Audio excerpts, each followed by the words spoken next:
Alright guys, how's it going? Eastbayanglers out here. Today we're talking all about fishing. Today we're specifically talking about fly fishing, using flies on a spinning reel. We're talking about this because, it seems to be something a lot of people are finding out, something people are wanting to learn about, but there's really not a whole lot of people that I've seen that have been forthcoming with a lot of information on this. I've seen a couple people try to come out and tell you guys a little bit about how to approach this technique, but they've all kind of fell flat in my opinion. So I wanted to do my own. There's some other people out there with some basics, but I want to talk today and break down really advanced beginner moderate techniques and things I've noticed work well with time on the water. So today we're fishing flies, right? You got your spinning reel and you got a spinning rod, but let's talk about what you want exactly. You want a light, an extra, ultra light, medium light will work. You want a longer rod when you're in a lake or on a big river, but you want a shorter rod when you're surrounded by cover. Maybe you're on a stream, maybe you're on a creek, maybe you're on a lake or something like that, but you've got a lot of cover. You've got trees around you, surrounding you. It's going to be a lot easier to, go in with that shorter rod. So that's the first thing. Is some of these places you're going to go to, you're going to want a shorter rod, more in that 6 foot, right?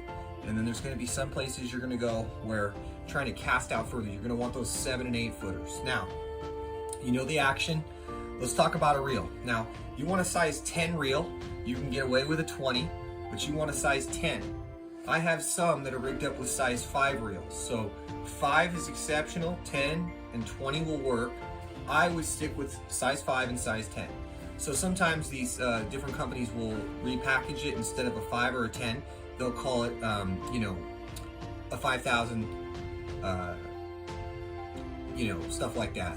What is it? 2,000, whatever, stands for 20, whatever. So the size of the reel, I like the smallest available on the market. Now, you're going to ask yourself, why do I want the smallest? Because you want the shortest, you want the smallest gear ratio. And those gear ratios are like 5:2:1, 5:4:1. And you're going to say, what's that, one gear ratio going to make that much of a difference? And it is, because when you're fishing the fly, a lot of times people overwork their flies. And that's not what you want to do. When you're throwing a fly in a particular situation, you're looking at it from a high percentage point of view. You're going to want to throw in that fly to target A, and you're going to want to make sure that when that fly hits, it's going to create some kind of a reaction bite. If you're not going off a reaction bite, you're going to want to work that fly. You're going to want to dance that fly or get that fly to work, but in a very natural way. So let me talk to you guys about how to do that. So one of the first things I like to do when I'm fishing a fly on a spinning reel is I like to drop shot one. I like to drop shot that fly. And one of the things about drop shotting a fly that a lot of people don't tell you is do not work the fly. You're going to throw that fly out on the smallest weight you can get away with. Sometimes it's a 16th or a 32, an 1/8 ounce sinker. You're going to throw it out. You're going to let that fly get to where it wants to be. You're going to hold your rod stick, your stick up. You're going to basically do a dead stick motion. And what this is going to allow is that fly to naturally move with the current underwater. It's going to make a lot of those fish come up. They're going to inspect it. Sometimes you're going to get bit right away.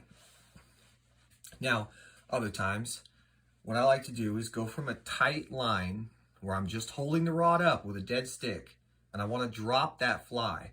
So essentially, I want to just drop my wrist an inch or two, a little bit of slack line, allow that fly to slow fall in the water column. A lot of times this gets a lot of strikes. Raise your rod back up, back to a tight line. Very natural, very much not moving the fly or overworking the fly. So, a lot of times I see people go out and they just They're throwing a topwater fly, and that's a lot different. When you start working things underwater, especially when you're drop shotting them, you want to slow everything down.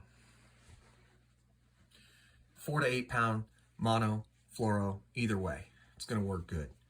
You're going to go ahead and you're going to cast out to your desired area. And unlike other drop shot techniques, this is not a shake. This is not something you want to just shake. It does not look natural. A lot of times, if you have the wrong type of sinker or it's got too much flash, that's going to grab a lot of attention, and they're not going to be as apt to go after that fly. It's almost like they can tell that fly's not real. So there's times when it seems like the fish are very weary, very much tuned in. And, you know, after you get done throwing dozens of flies, that makes sense. So when you're using a spinning rod and reel with a fly, drop shotting is not just effective for bluegill and sunfish, crappie, bass, trout, stripers. It's pretty effective for just about, in my opinion, anything that's going to swim. Anything that swims is going to be attracted to that. There's so many different types of flies, so concepts or variables are endless. But we're going to talk today about what kind of flies you want to use on that rig. You know, you're going to want to use bigger flies. You're going to want to stick to 1 inch to 4 inch. Now, they don't make a lot of those bigger flies. You're going to have to get those custom hand tied. Now, you're going to want to stick with certain colors. So this is going to be within the realm of fishing these flies all around. Black, number 1, brown, number 2, and number 3 is going to be olive. Keep it simple, guys. You don't need 1,000 colors. You don't need 100. You don't need 20. You don't need 10. 10's good, but you don't need it. So a white fly, for me, in a lot of situations, you'd think would be great, but it underproduces. So just remember, those core colors are very essential, very productive, and they catch the majority of the fish. Now, let's talk about what everybody knows. You can throw a bobber and put a fly in it just that length. You can put a thingamabobber. You can put a strike indicator. Different fashions of strike indicators, whether they may be foam circles or small little attachments, clip-ons, thingamabobbers, anything. There's about a dozen on the market, if not 2.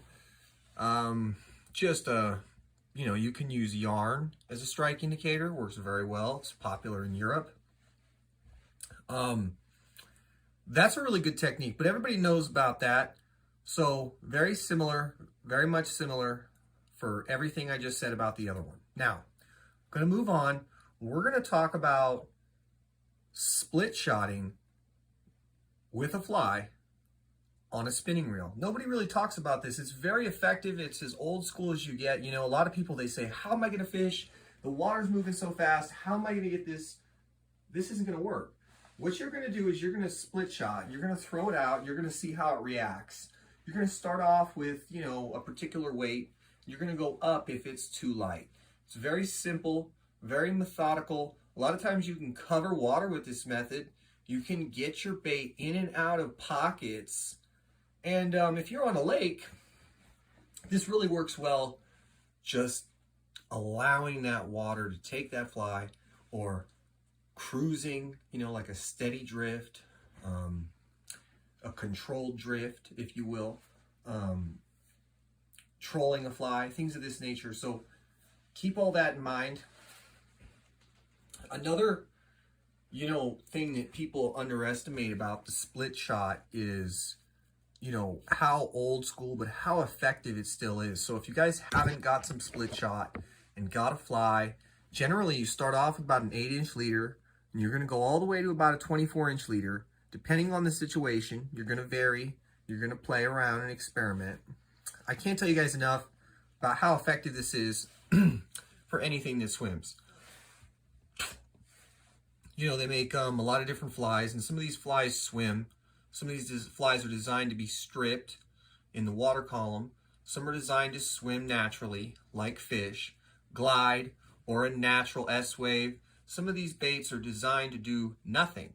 Some of them are designed to essentially have action built in or need that action manually addressed. So I hope this video helps you guys. We're talking about flies, we're talking about spinning reel outfits, and we're talking about getting away with catching a whole bunch of fish on light rods with large flies, drop shotting, split shotting, and using a float of some sorts. Really hope this helps, guys. Stay tuned for more. We got more coming.